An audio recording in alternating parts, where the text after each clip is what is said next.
actually in the screen? Yep, you're right in the bullseye middle. And it's recording. I don't like it. Why? Because you're not smiling or anything. Well, I'm not ready to shoot yet.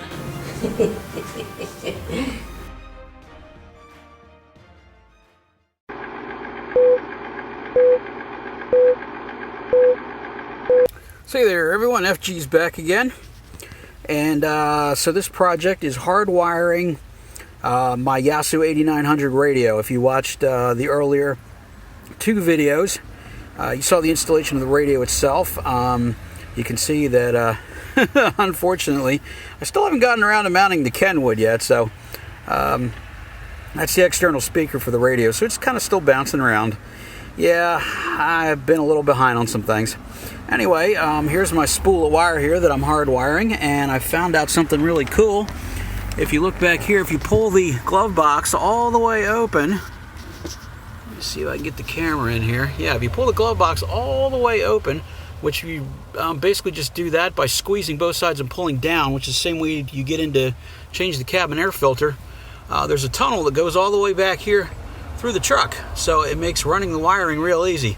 So I put some split loom here around it because there's a lot of, as you can see, steel members stamped and shaped inside the dashboard here, which you know, would really love to rub, chafe, and cut wires, so giving it some extra protection.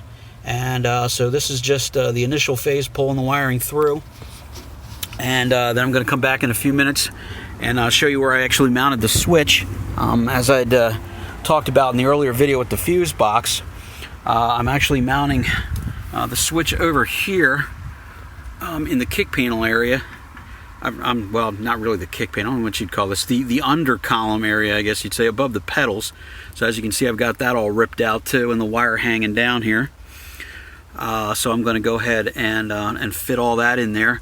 And while I was at it, I didn't like the way the hill descent control and the cargo lamps switches were arranged, and they're exactly the same size, which is really cool. So I just went ahead and popped the little tabs out and flipped them. So now the cargo lamp is next to the mirror control, which is really where I think it should be, and the hill descent is towards the steering wheel, which makes it a little easier to reach. So I'll be back in a few minutes. I'll show you the switch that I'm installing. The switch turned out to be a little bigger than I expected. It's a heavy-duty industrial toggle switch, so I'm sure it's not going to give me any type of trouble. You know, it's not one of these cheap Chinese switches that you run a few amperes through it and all the connections inside melt. This puppy is definitely very heavy, and will be able to stand a lot more current than this radio will ever pull. So back to you in a few moments, and I'll show you how the install is going. Catch you soon.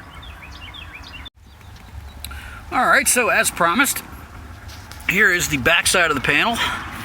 This is my double-pole, double-throw switch, and you can see the wires are just hanging all over the place coming out of the dash right now before I get everything tidied up, but you know, left some extra for what's typically called a service loop. Alright, and so here is the panel in the front, and unfortunately, you know, like I said, I'm going to be honest, when I make mistakes, I made a mistake. I ended up, unfortunately, cutting the hole slightly too big, and the switch has a little bit of rock to it, so it's a rocker switch with rock.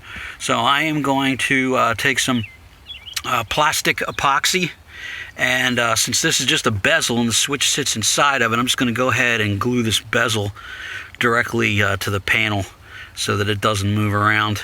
Like I said, this thing is a little bigger. You know, it probably could have been done with more of a micro type. I just like the idea, like I had mentioned, that this is an industrial switch, and the chances of me ever having any problems with this are pretty close to zero, because this thing was like 3 times what your cheap Chinese switches cost. Well, depending on where you get them, it might be more like 5 times what they cost. So if you've never had this panel off before, this is the back. This is your automatic climate control. If you have climate control, there's a tiny little fan in here which actually collects a whole bunch of dust, so you might want to blow that out if you ever have it opened up.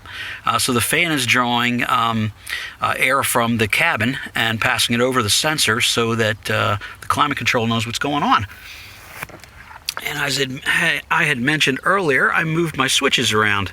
these just pop in from the back. It was stupidly easy to do that, amazingly simple.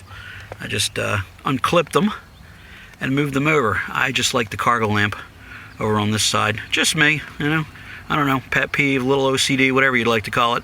So anyway, I'm going to go ahead and wrap this up. I'm going to get these last terminations completed.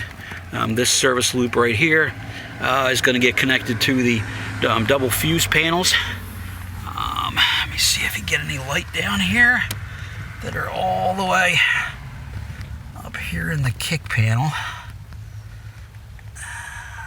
Yeah, they're really hard to see. Sorry that the view is getting so grainy. When the camera starts losing light, it gets like that. But anyway, they're up there. And so the wiring's going to get moved over to there and tucked in and connected. And everything's going to be done. And at that point, I just need to flip it on and test the radio operation. And we should be good to go to call this project completed. So thanks for tuning in. And until next time, FG out. All right, so even though I said FG out, this is actually a short postscript because I realized as I was editing the video that I left out a detail that you might have been wondering about. You might be looking at this switch and going, why are there so many wires if he's only switching two different circuits? Well, this is a double pole, double throw switch, and it was rated, I'm going to say off the top of my head, I think it was like 15 amps at 250 volts AC. But the DC ampere rating on the switch is actually a little lower. So what I went ahead and did here, since it is a double pole, double throw, I just put jumpers across from the SPST, or at SPDT actually it would be, SPDT left side to SPDT right side. Because they're actually two completely separate circuits or isolated feed-throughs.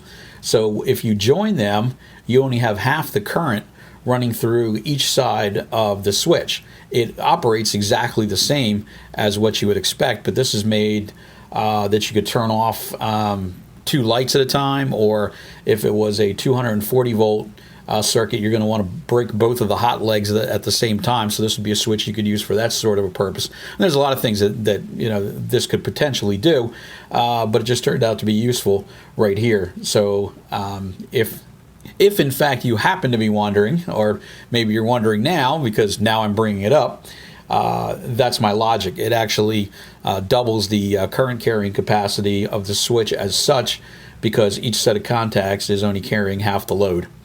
Not that I really ever expected this radio was going to pull that much, but it's always good to be able to have some extra current carrying capacity. You always want to overrate your components, never underrate, so therefore you can avoid contact arcing, pitting. Well, actually the worst case is welding, when a switch actually gets so much current through it that it will no longer operate. The little metal pieces inside have actually fused themselves together, just like if you soldered them in place, which is definitely close to an electrician's worst nightmare. And after that point, you usually get a fire. So to avoid all of those things, we're going in this direction. And so there it is. So there's still a big world out there. Go out and get her muddy and enjoy it. That big world is still out there and it's still waiting. The weather's getting really nice here in the middle states of the East Coast, and very much anticipating looking forward to getting some new videos soon, some off-road, and hopefully some footage sometime this summer from our areas up in Maine as well, near our condo. So get out and enjoy. Catch you soon.